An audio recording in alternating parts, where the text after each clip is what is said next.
Good morning, everyone. You are welcome to the fourth edition of Breakfast with Niji. And I am Adiola Olajide. It's a wonderful time here. So this morning we'll be discussing profitability with Niji on this breakfast show.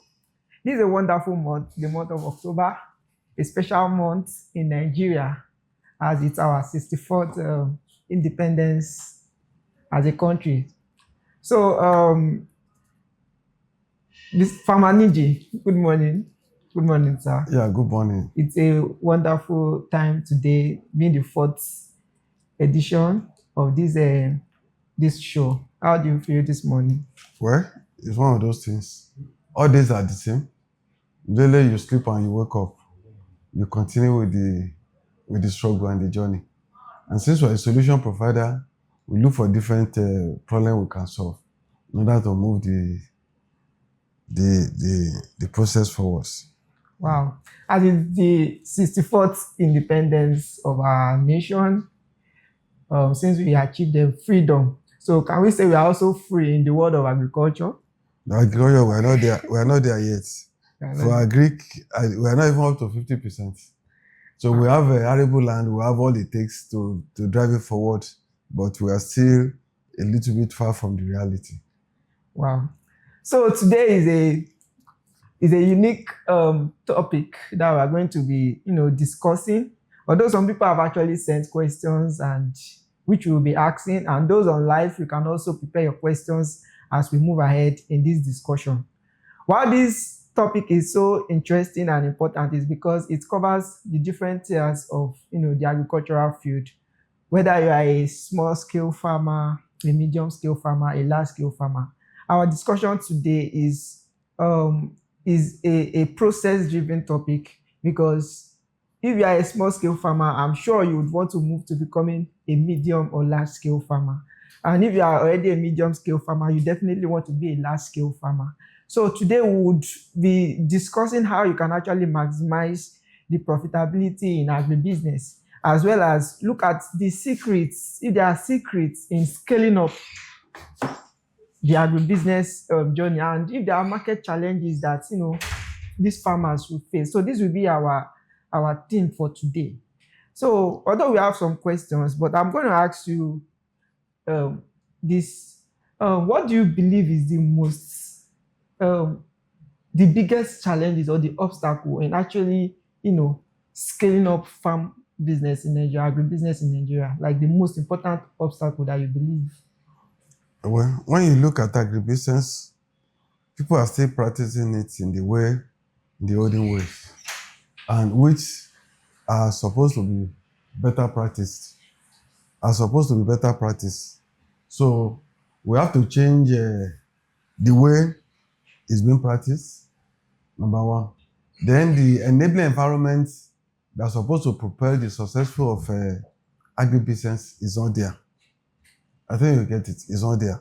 So you see that a lot of youth really like agriculture. Apart from the youth, a lot of even working class really want to practice agriculture.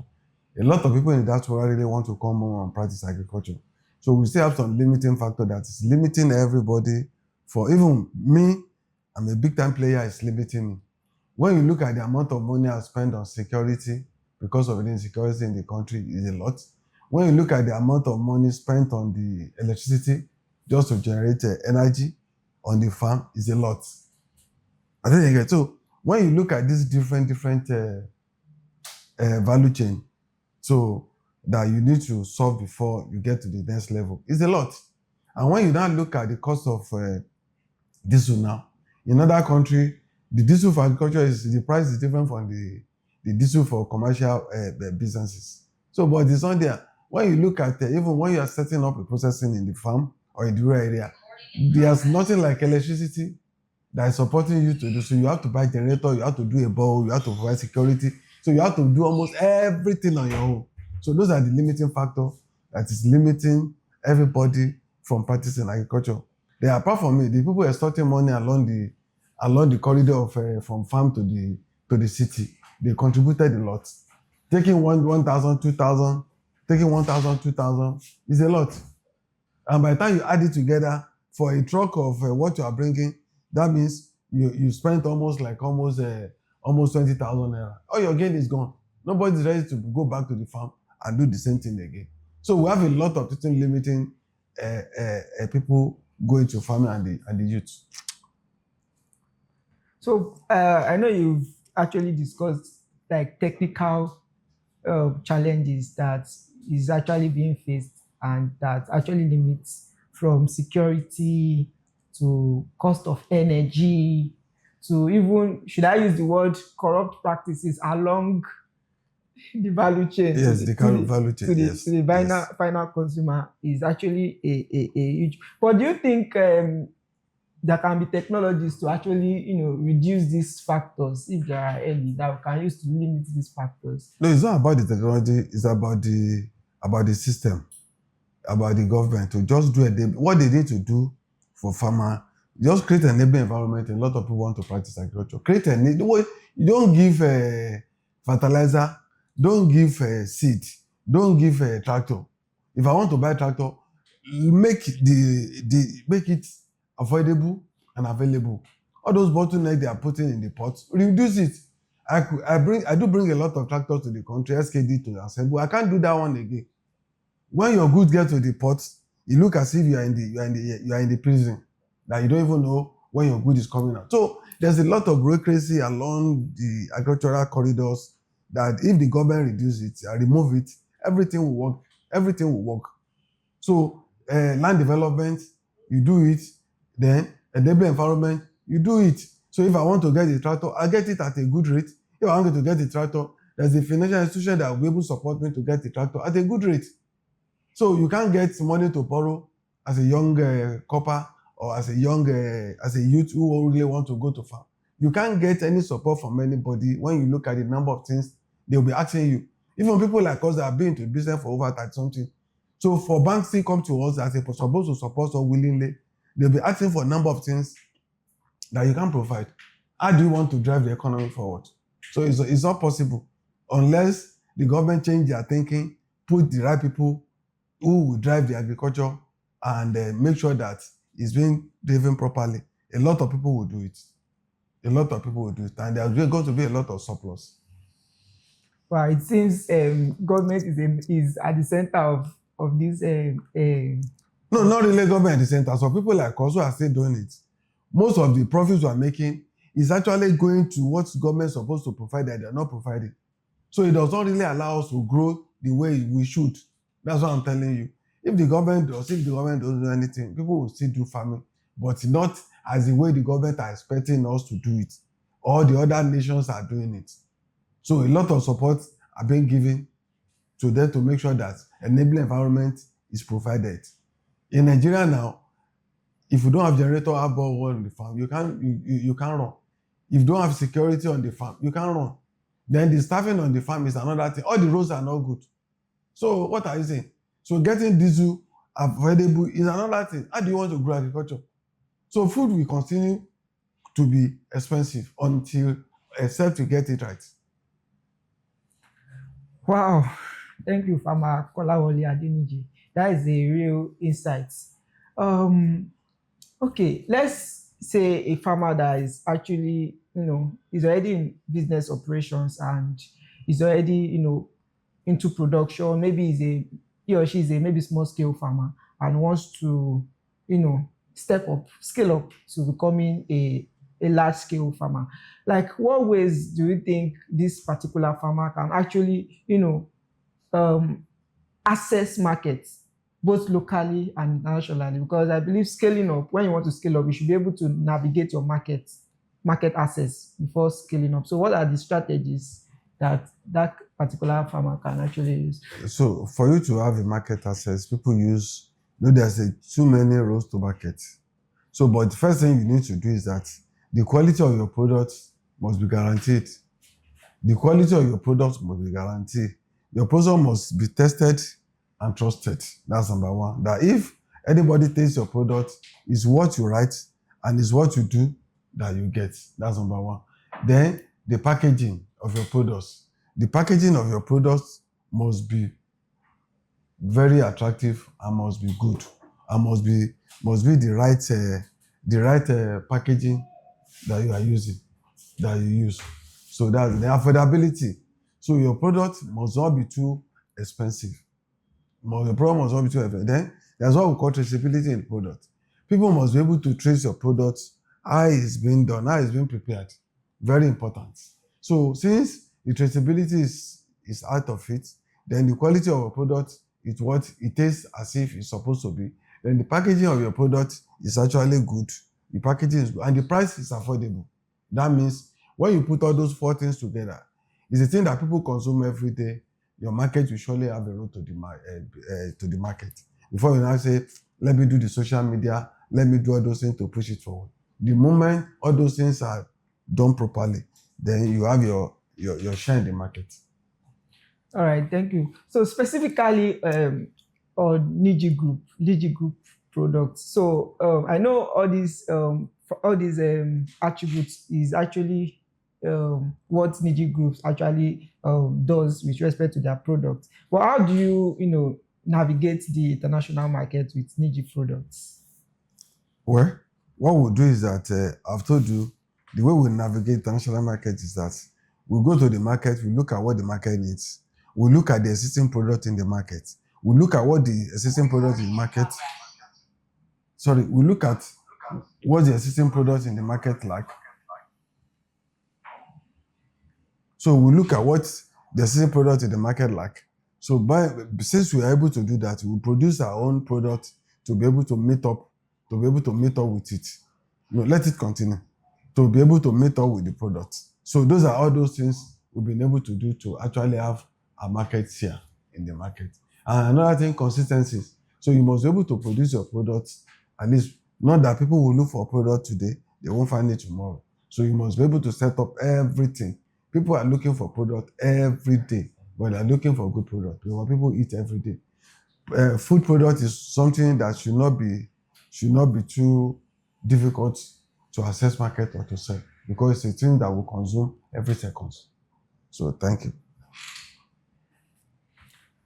All right, thank you very much. Our viewers, if you have any questions that you want to ask Farmer Kola Adeniji, you can actually drop them on the comment section and would read it to him and he's going to respond to the questions. And if you are joining us for the very first time, this is the Breakfast with Niji show.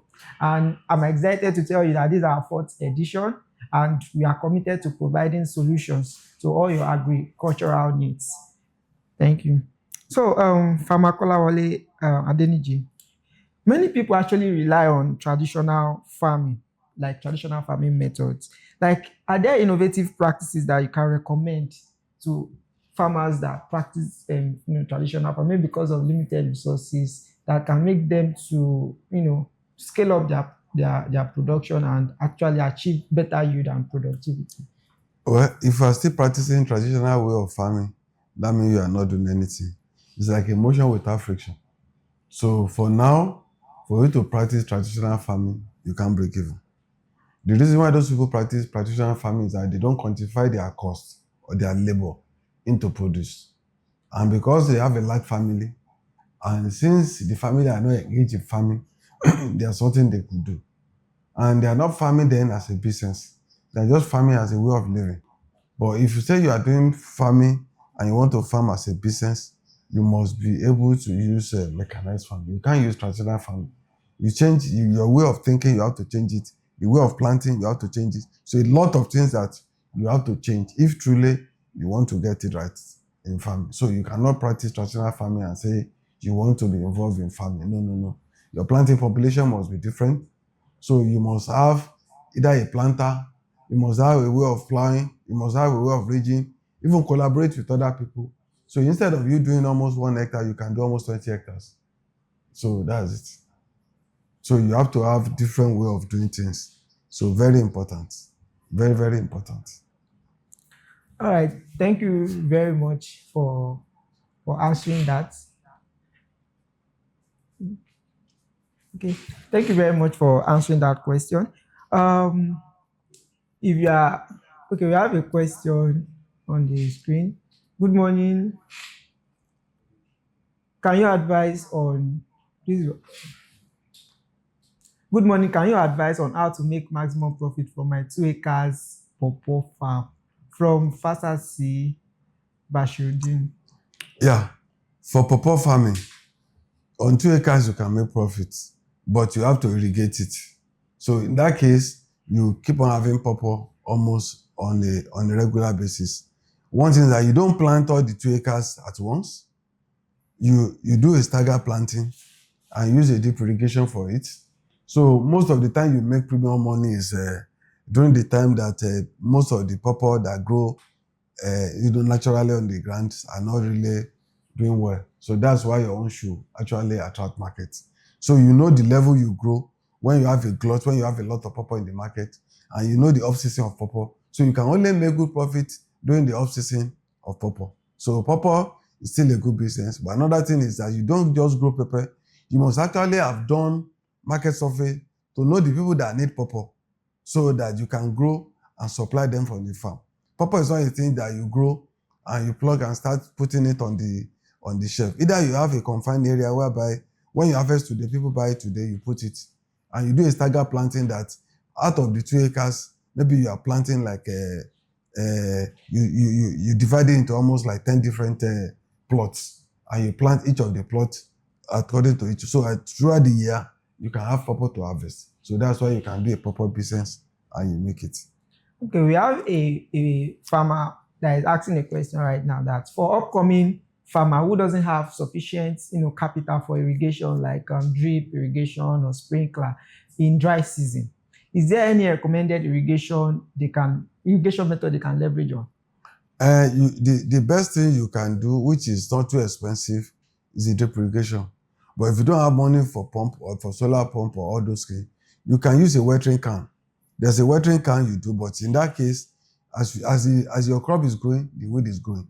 So that means the amount of weed management you are going to do will increase because you are using the watering can to maintain the farm. And there's a limit to what you can do on the farm when you turn to that, because you have to fetch the water, you have to use the watering can to water it for it to grow. So that's it.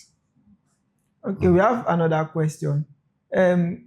Someone is asking, what are the grant opportunities available for agribusiness? The grants. Grant opportunities. You have a lot of grant opportunity that are available for the business. Depends on the area of business you want to do. And Nigeria is supposed to be providing a lot of grant for young people or people who are being farming that they want to do farming, but they are not doing it. But there's a lot of international funding that are available, grants that are available for farming, but some of them are not really available for starters. Some of them are available for people who have been doing it before and you want to scale up. Or you have a new idea of to increase or to improve on what you have been doing before. When you now put a call for paper or a grant paper for you to be able to attract a grant, then they will look at it and they should be able to give you.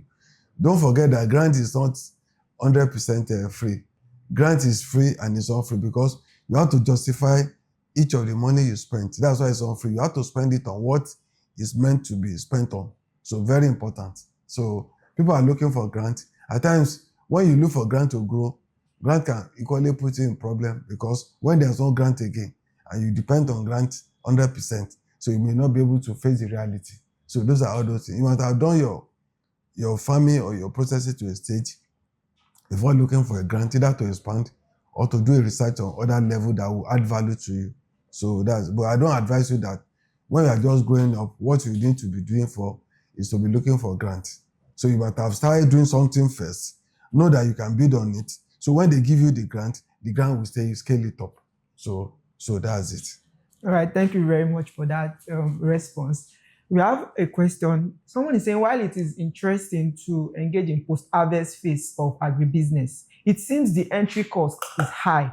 What will be your advice to someone who wants to venture in this landscape? Yeah, post-harvest in agriculture, that's where the money is. And that's why the entry level is a bit high. So, because something you have grown for almost 1 year, just in a day you add value to it and you make money times almost 2 or times 3 or times 5 for what you have been doing for almost 1 year. That's why the entry level is high. What I advise you to do is that on the post-harvest, we have a different section of post-harvest You may not be able to do everything together. Maybe packaging, it may be dry section, it may be wet section. So it's divided, post-harvest is divided into 3 different parts. You have the wet, you have the dry, you have the packaging. Even you have the marketing end. So it depends on, if you don't have the money, you pick one. Or if you know that you have a group, you do. What we're trying to do at Niji is to form like a community, putting the youth like a community so they see the same, they can work together and we know what we can do with them.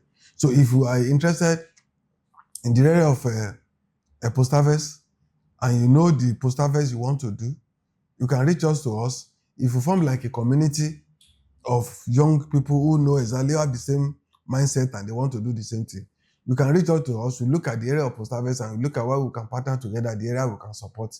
That one is doable too. We know that the entry level is high, and those are part of what the government is supposed to have been doing to say that, okay, you are having a limiting this thing here. Let's recommend a financier this thing that will give you this thing that for you to pay back. There's supposed to be a section, a center for innovation centers, whereby when you have all those ideas, you go there, you incubate your idea, and they give you support to drive it forward. That's the kind of Nigeria and the nation we're supposed to be running. But everybody will have their own idea, and they don't even see where they actually contribute the little idea they have to the system. So they just have the idea, they keep it on themselves. So we're thinking of, when you have idea, reach out to us.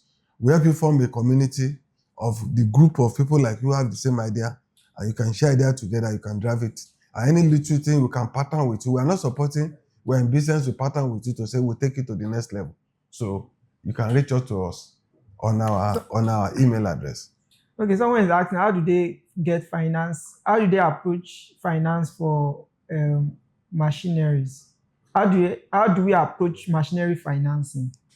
Machinery finance, the BOI can give you machinery finance, but the BOI will not give machinery finance if you don't have a collateral to actually put down for you to do. So the only thing you can do is that, I've been telling you, look for people who have the same idea with you, form a company, collaborate together, form like a community, then put the bottleneck, the money you have been able to bottleneck, little resources together, then you can drive it forward. All right. Someone is sending us a message. Good morning, Farmer Adeniji. This conversation is very insightful. What are the basic requirements for a person in urban area to start farming business? Anyway, in urban area, you can practice urban agriculture, but there are some more agriculture you can practice. If you don't have land, it depends on the size of land you have, we'll be able to advise you on the kind of agriculture you can practice, business you can do in agriculture. So there are some that does not require big land, and depends on the market you are looking for. If you are looking it to feed your family, is another thing. If I want to do it to supply a certain market, you have an uptake. But if you are in an urban environment, if you don't have an uptaker for a particular product, you don't do it. So it says you want to do it to feed yourself or to feed your friends and family.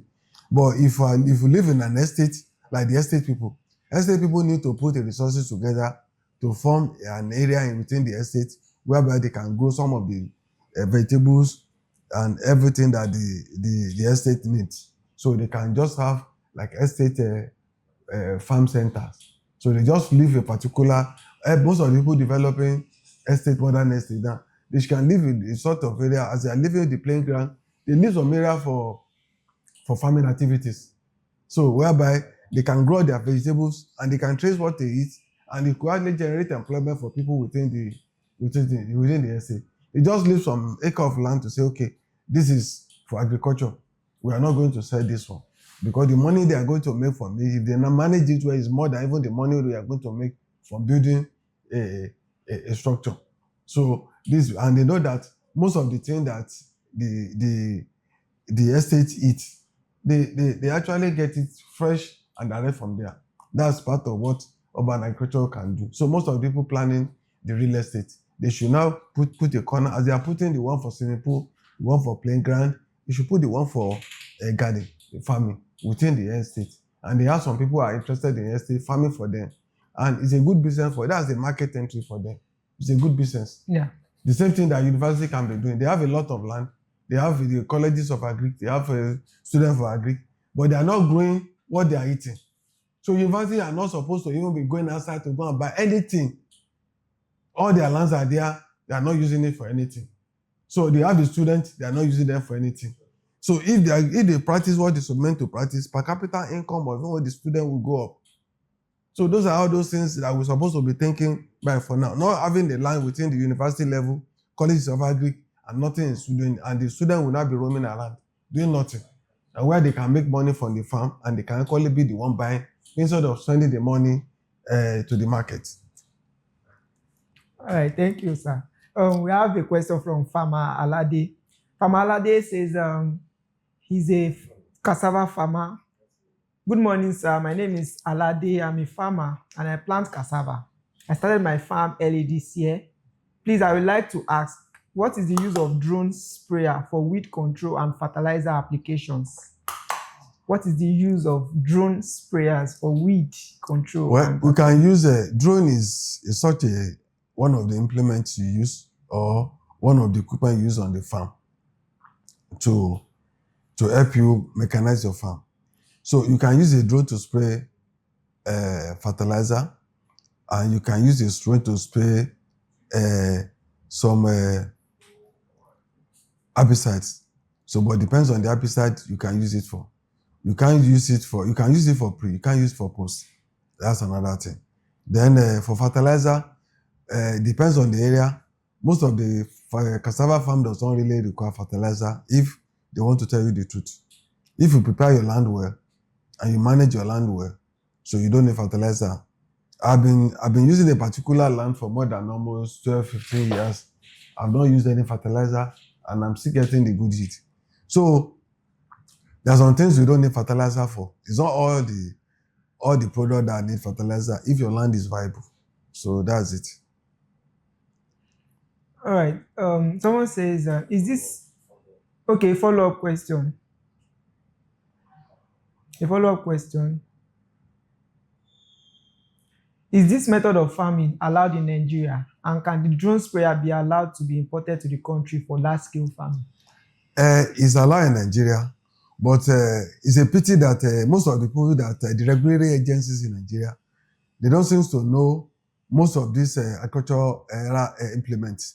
So bringing the spray drone to Nigeria, you have to, if they don't seize it at the ports, you have to pay through your nose to get it out. They'll be asking for necessary certification for drone, because the drone does not have a camera. It's just for agricultural drone. So, but still, the Nigerian system say you cannot bring the drone.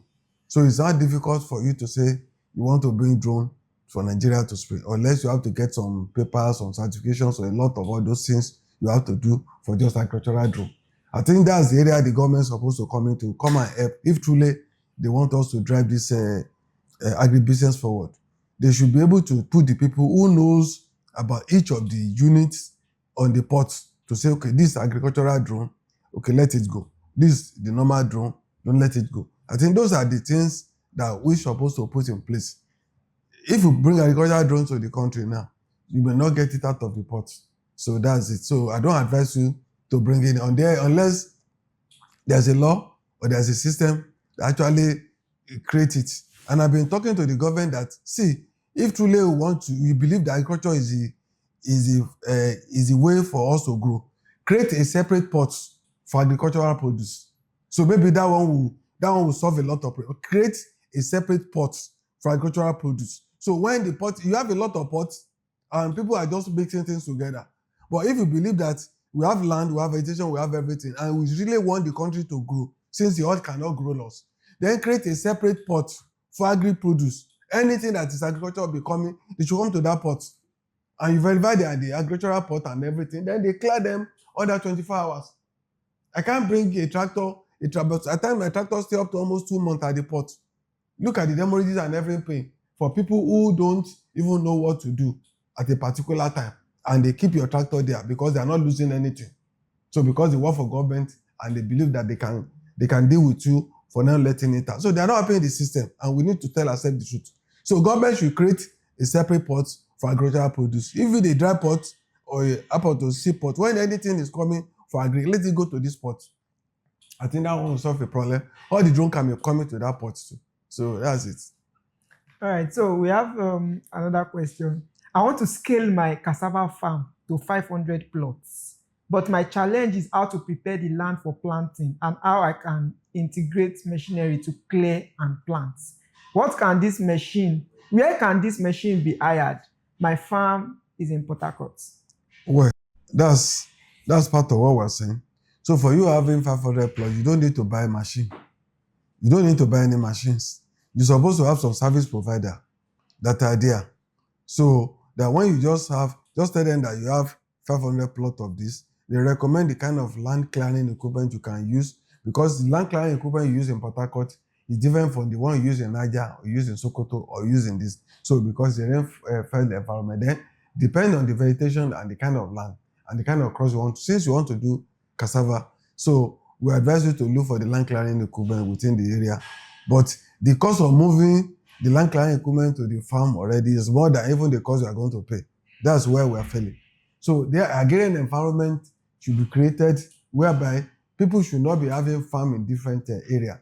Comparative advantage, low-hanging fruit on what your crop zones should be done. So all these people are for cassava. So all the cassava equipment, ironing and everything are there. So when you need all those things, you pick it up. But you know that when you want to hire some machine now, the cost of moving it from where you get it to where you are using it has taken the money. I've seen someone that prepared a land that was waiting for a tractor for almost 6 months. Was talking to different people to come and see it because the land is maybe around 5 acres of land, 5 hectares. They cannot come to that area. So for this season, the person cannot grow anything. And then he's a serious farmer. So that's what we. So for Port Harcourt now, so don't just farm anywhere. Farm in an area whereby all the available implement and everything can be sourced and can be gotten so that you can use it on the farm. Don't say because you have land here, you want to farm. At the end of the day, it may not be profitable for you if you do that. So thank you. All right. Someone is asking, please, can you advise on the most profitable agricultural sector to venture into? All agricultural produce are profitable, but it depends on your location, depends on the market, and depends on the size of land you have. So if you are in an area whereby you can have a large expanse of land, so and you have all the implement and everything to do it, it's more better for you to say, okay, you want to grow like a cassava because it requires a lot of land, maize requires a lot of land, rice requires a lot of land. So it depends on it. Then, before you can go to farming, you must actually negotiate and have an uptaker. So who are the uptaker? What are the uptaker needs? And there's what we call EOP. Before you go into farming, you must actually do the cost analysis of every aspect of money you are going to spend on the farm. So to know that, okay, if I have 1 hectare of land, this is how much I'm going to spend, this is how much the market will buy. This is my profit before you go to it. If you don't have the market, don't do farming. If you don't know the amount of money you're going to spend until you get the harvest, don't just do it at all. You may end up losing all your money. So you must have the market, you must have done your EOP to know the cost, operations, of what you are going to spend on hectare of farm before you multiply it. So those are all those things before you. That's why we say people just assume knowledge and go to farm and they burn their finger and they come back, they lose all the money, lose everything. We advise you don't do that. So make an informed start. Work from the market to know what the market needs, or work from the optical to know what they need. Know the cost and everything you are going to spend on it, and know the location of the farm. There's some farming practice you do that anything you grow, everything you grow on the farm, the thief, proving and everything, they will pluck it, and you may not even see up to 50% of it. So you have to study the environment you want to farm on. So very important. All right, thank you very much, sir. Another question. As a cassava startup farmer, I have up to 15 acres of cassava farm. How do I access the market to sell at the harvest period? As a major stakeholder, do you have a community or platform for farmers like me? If you have a 15 acres of cassava farm, depends on where your farm is. Because cassava is bulky. If you move your cassava produce more than almost 5 to 10 kilometers, you will be losing. Because the transportation will take all the profits. So that's when your cassava farm was very close to where the factory is.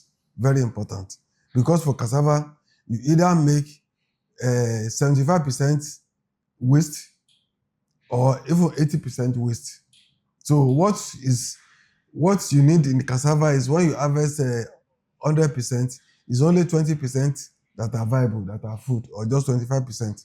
So if you just grow and you now move your cassava for your farm and you are now trucking it to almost 200 kilometer, 100 kilometer, you may not see anything on the farm. And that's what is making the cost of operations on the farm or the cost of all these food products to go high, because people pay a lot of money to move their produce from the farm to the road. And because most of the farm roads are not good, few trucks can enter the farm and they put premium on their produce. So for you to do all those ones, there's a platform, but I advise you to do either farm gate processing and to move the semi-finished food goods to where the factory is. You must actually talk to the factory that will buy your cassava before you grow. Don't grow before if you don't have a people marketing or want to buy your product and know the amount of money you are selling. So thank you. All right, thank you, sir. There is a follow-up question from that drone farmer. On the drone sprayer question, please, sir, how do you manage such big cassava farm? Especially, how do you go about weed control on a very large farm without using machinery as drone sprayer? No. I've told you can only use the drone for pre. Immediately you plant and everything, you can use the drone. If you manage your farm well, so after planting and you do the herbicide, it's after 3 months or 4 months that you can go to weeding. And before that, your crops might have formed a canopy and you have a lesser things to weed. In that case, you just have a knapsack to rock your farm. So if you do a proper management and a proper calculation on your farm, so what you need to do on the farm is just 2 or 3 weeding. You don't need to, anytime you do more than 3 times weeding, you are running lost. So after the pre and the post, the cassava farm canopy, and after that, the weed does not even affect cassava again, because the root and everything might have come out. It's only need for cassava to just mature that way. So you need to do your proper calculation on the number of herbicide you are going to use and the number of manpower you are going to use. All your profit will not be eroded.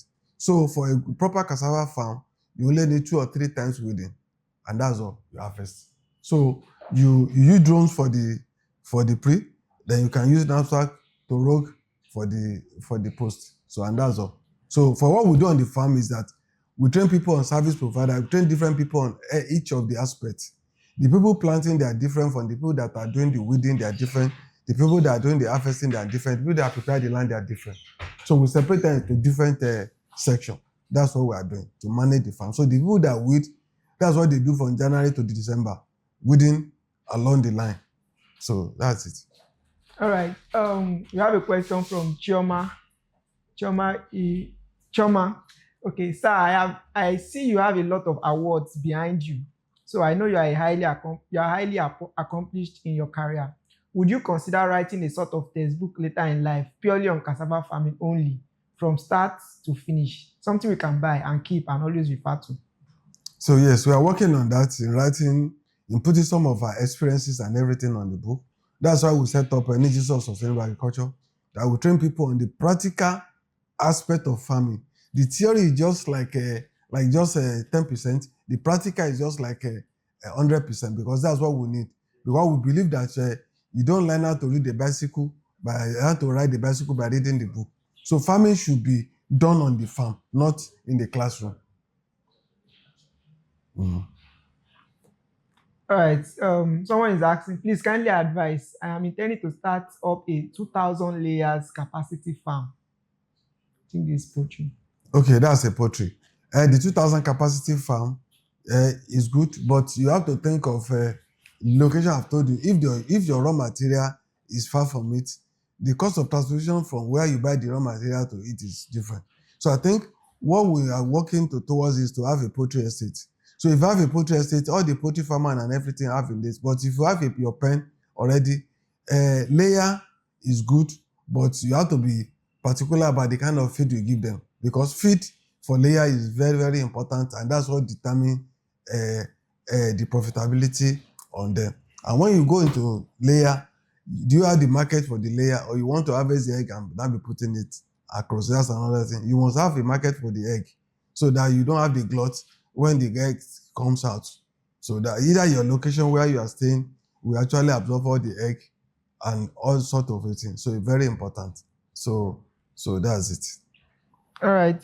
So we have another question. This is about diaspora financing. What do you think is the role of diaspora financing in agricultural projects in Nigeria here? Diaspora financing can actually do a lot when it comes to agricultural financing. But if diaspora want to do it, I won't advise them to be putting their money into a particular person to say they want to finance the farm.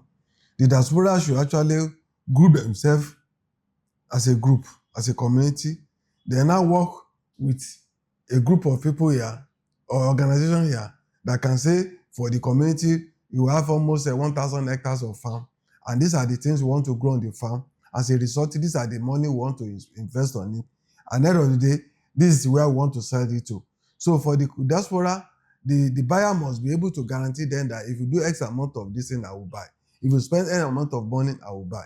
If the diaspora does not see anybody that guarantee the investment on the whatever they do, I don't advise them to do it, because normally when you do it and there's a glut, you can't sell again. What happens to your money? So the diaspora should need to take it as a serious business now, to say yes, the diaspora really wants to do farming and they want to support farming.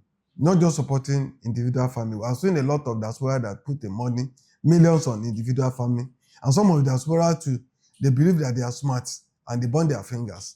So you don't over smart in this kind of environment. Make an informed start. Look for group of people that really are doing it well, and they can invest with you, join investment to say you want to support the system and you want to drive the system forward. Very important. All right. Thank you very much, sir.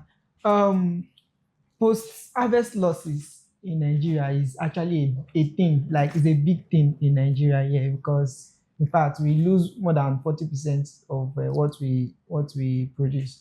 So how do Niji Group, address the challenges of post-harvest losses? Or is there post-harvest losses in Niji Group? No, we don't. That's one thing we do. We don't have any post-harvest losses, because everything we grow on the farm, we set up a processing unit for it. And now we even buy more from the market, from the farmers to process it. So post-harvest is a very key issue. And in Nigeria, for us to solve it, I think it's going to be difficult. Because for any post-harvest, for you to do, you need electricity. And before we run on generator to do that, but now the cost of diesel cannot allow you to do it. So if you set up a post-harvest in the farm, so all your profit may end up going on spending money on the diesel and some other things. Another thing on post-harvest is that some people, they buy equipment that are not standard enough for them to do, so they don't even see return on their investment. So when you are doing the post-harvest, you have to do it, you have to open your eye and do it. And that's the only way forward. So post-harvest, you can do pre-processing. That one will not take you a lot of money and it won't consume your money. Look for the person that will do the final process, do the pre-processing or farm gate processing, and now move your semi-finished product to the next level. So in order to reduce immediately you reduce the water from it, it actually reduces the post-harvest losses to a stage. Post-harvest losses is about removing the moisture from it and dry it. And either you fry, either you dry. So those are all those things. Either you sun dry or use a machine dryer. During the dry season, it's a little bit reduced because you can use any other alternative to dry it. But during the rainy season, you have to put a system in order for you to be able to dry. So it's very important, post-harvest, and it's very capital intensive if truly you want to make profits. So that's it. So, sir, is it the process? Is it not also it's not that capital intensive? And can you expatiate on the pre-process? The processing is that you have to, let me take for cassava for instance. So cassava will have different value chain. If you want to do garri now, after harvesting your cassava, you have to do the peeling. After peeling, then you have to do the grating. You wash, you grate. After washing and grating, you ferment, you do the pressing, and you do the frying. So all those machines are not cheap. And to cap it all, so you must have at least electricity to run it. That's why the problem is. So most of the farm now, they don't really have electricity. And that's part of what the grid can actually do to support. All right, thank you very much for that insight. So I want to ask another question. What are the most critical factors that a farmer must consider before scaling up from medium to large scale? That's a very good question. So, critical question that you must consider before you scale up. I've said it before. Who is buying your product when you even scale up? So, number one. So, when you scale up, who is going to buy your product? You must actually look for the buyer of your product, and the person must be able to tell you, okay, you are doing 50 hectares, I need something of 200 hectares, can you scale up for me? And you sign an agreement to say, okay, I can do that for you. That's point number one that you have to do to scale up. Then secondly, you have to look for the skilled people that will help you when you scale up. Because when you are doing something with one plot of land, different from when you are doing it for almost 50 or 100 hectares. It's quite different thing when you are scaling up. So another thing you are scaling up is that the type of equipment you are using for you to get scaled up, you need to look for it. So you need to look for a complete team before you scale up. If not, you scale up, you prepare the land, you plant, the weed will take all your plants to go. Or you manage to scale up, then you won't have the market for what you scale up. Then you now have to sell below your cost price. So it's very important. So those are the factors before you can say, let me scale up. You don't just scale up because people are scaling up. You scale up because the market wants you to scale up. So that's it. All right, thank you. Are there some specific crops that are more viable for scaling up, like maybe cassava or maize that are more viable? If you scale up with maize, it's good. Then if you scale up with maize, if you don't have the market for maize, you scale up with maize. But you must have a maize dryer to dry the maize. So when you have a maize dryer, you must have a warehouse to store it. Those are all those additional costs that you have to incur when you scale up. You don't have the market. So maize is easier for you to scale up. Cassava is easier for you to scale up. You have the system. Maize, cassava, those are easy for you to scale up. If you rice, you can scale up with the rice too. But after the paddy and everything, if you don't have the market, you can keep it. But when you keep it in the store, who is paying for the store? You have to pay cost and everything. The storekeeper that is keeping it and putting it, you have to pay for it. Then for like maize, when you store it, all those insecticides you have to apply. Who is paying for all those things? So you have to look at additional costs for scaling off if you don't have the direct optaker from the farm. So those are all those things you need to. So cassava is more easier for you to scale up. Maize is more easier for you to scale up. Rice is more easier for you to scale up. Vegetable is not too easier for you to scale up, but it's highly perishable. And you have to have a cold room and everything to store. So there's a lot of difficulties in all those things when you want to scale up. And if you don't have a good optical arrangement for you to scale up. All right, thank you very much for the insights. Okay, in agriculture, sustainability is a key word. Like it's very, very important in agriculture.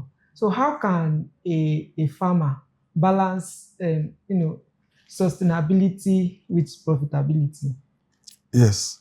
When you do anything, sustainability is very key. So when we think of sustainable, you think of profits. When you think of profit, you think of sustainability. So all the two need to go together. So sustainability in the sense that for it to be sustainable, you need to remove all the unnecessary overhead in what you are doing. There's some overhead that you don't need, and because you don't know anything about it, it's actually eating a lot of your profit. All business are actually sustainable, but because the system you use and some of the workers you use and some of the machines you use are not sustainable. That's why we keep on saying that if your cost of investment is high, the capital layout is high, and your running cost is low, that is sustainable. So you only need to spread your profit over a period of time, and your profit is there, but the repayment period that is supposed to eat your profit, you now spread it over almost 10 years or 5 years because of the cost of equipment. But some people made a mistake and say the equipment is too high, it's too expensive, they buy the cheap one. So when they buy the cheap one, the running cost takes all the profits away. Maybe an equipment that is supposed to use almost like 10 staff, so, and it's expensive, so you make your profit. The same equipment that you bought is not expensive, manual operation, you're not using like 20 to 30 staff on it. Look at all those money that you are paying staffing on it. And the way you do it, proofing and everything will increase. The more you have a staff piling up on your business, the more the proofing level increases, the more the indolence in the system increases. But if you do it in a normal way that, no, everything goes in because your equipment is effective and you can actually do some tonnage or you can produce some sachet under it. Let me give you, for instance, you have a bottling line for bottling all these products, all these energies and all these Senaco products. So we have the one that 42,000 bottles an hour. It will produce 42,000 bottles an hour. So there's no way you won't make profit. Let's say 42,000 bottles an hour multiplied by almost 20 or 24 hours. So if you even make almost 10 naira on a bottle, look at what you are making. And we have some that can only give you 10,000 bottles or even 5,000 bottles an hour. So in that case, when you have all those things, in that case, you see that you are losing because it's like 42,000 bottles an hour to almost 10,000 bottles an hour. So that's the other overhead, that's sustainability and profitability. All the things need to go together. All right. Thank you very much for answering our questions. So we are actually rounding up the 4th edition. You can always send, if you have any inquiries about Niji Group and what we do, or you want to purchase any of our products or equipment, you can send us inquiries. You can mail us at info@nijigroup.com, or you can call us on 090-628-39889. So, Farmer Adeniji, as we're about to round up this show, what do you have for our viewers and what should they anticipate for in the next edition? First, you should look at farming as a business. So, and it's a good business, but they need to take it as a business. So they can't just do farming without any foreknowledge of what they want to do and how they want to do it. So very important. So farming is good.